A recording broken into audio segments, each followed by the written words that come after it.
Alright, we are now ready to do our second recipe using garbanzo flour. This is going to be making a tortilla shell. I went online and I found several women that were doing it, and one of them had a taco shell press where she made it really thick and doughy, and then she pressed it out and made her real sweet little shells and then fried them.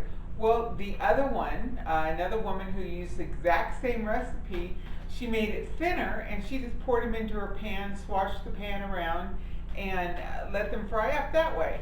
And that worked too. That made a bigger shell. So I'm going to make the bigger shells on the looser one. One, because I would prefer having bigger shells, and two, I don't have a taco shell press thing. Whatever that was, it was real neat what she was using, but I don't got one.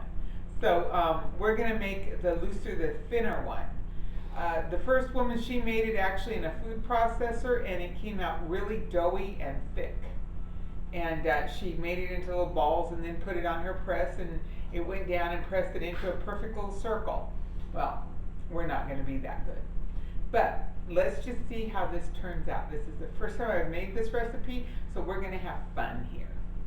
All right, we need 1 cup of garbanzo flour, and we are going to make that right now. That's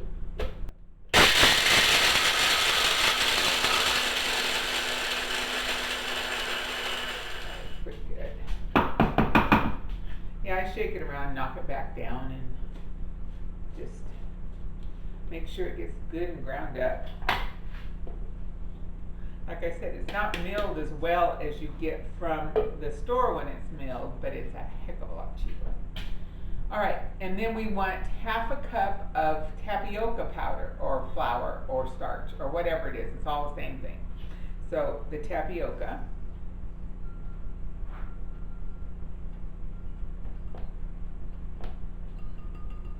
And it's very much like powdered sugar almost in its consistency. Okay, a half a teaspoon of salt, and then about 3/4 to a cup of water. Let's get this mixed in here really well. So we are going to now dump in the water.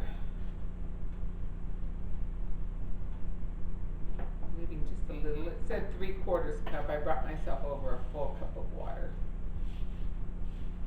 That seems a bit thick to me. I think we're going to go ahead and use the rest of the water. So that was 1 cup of water in there. And like the one woman said on her recipe, she said if you get it too thin, just add more garbanzo flour and more tapioca to it. Flour. So you don't need to be afraid of making it too thick or too thin. You can fix that. Alright, that seems to be very nicely blended, and it's about pancake consistency. Well, let's see how this fries up, and if it has the elasticity that it seemed to have when she made it online. So we're going to give this a whirl. Alright, we're now going to add this to this skillet, doing almost a full cup here. And just turn it around.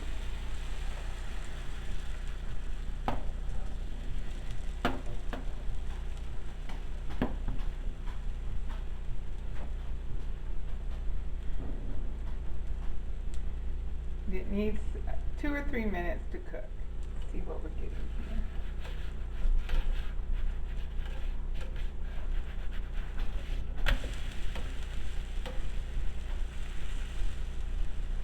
Nice and brown and golden on the back side. The question is going to be, does it have the elasticity? It holds together really well for having no binder put in it. Does it taste good, and will it fold around what you want to put in it? Here are the wrapped shells. The question is, will they roll? Can you feel them? Will they roll? And how do they taste? Since I've not made this recipe before, I am impressed with they do have a nice bit of give, and very interesting, and they hold up real well to handling. Let's, I would use them when they were cold. They're still warm here, but let's see what they taste like. They pull apart just like a flour shell. This is really how the one lady mentioned it, that it's a blank canvas and you can load it with whatever you want. It's very interesting. It has a nice flavor, but it's neither sweet nor savory. It's just like a empty shell.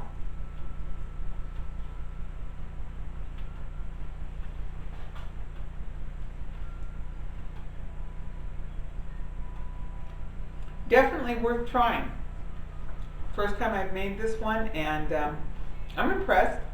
I think I could see myself putting some avocado, some tomatoes and sprouts and all of that in here, and maybe some little dressing or something, and just folding it up and having myself a wrap.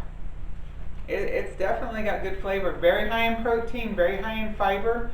This would make a real balance to all those veggies that you have inside of it. Definitely good.